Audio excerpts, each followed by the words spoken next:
Hello, in this video I'm gonna show you how we can change the volume on Motorola Edge 50 Ultra.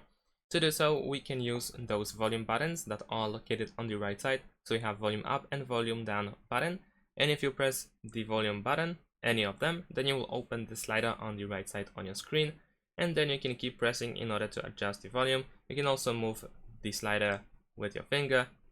There we go. You can simply tap to the point where it should be.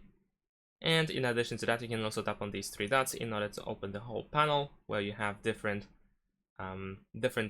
volume settings, and you can adjust for each one of them. So we have the alarm, we have the ringtone, incoming calls, the phone call, and music. You can also tap on the setting over here in order to open the sound and vibration settings.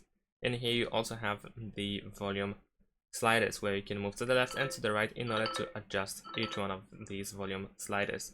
And if you want to, you can also just simply go to the settings. So let me actually close this. You can open settings, and here you can go to sound and vibration, and you will find the same thing over here. Thanks for watching, leave a like and subscribe to my channel, and see you in my next videos. Bye.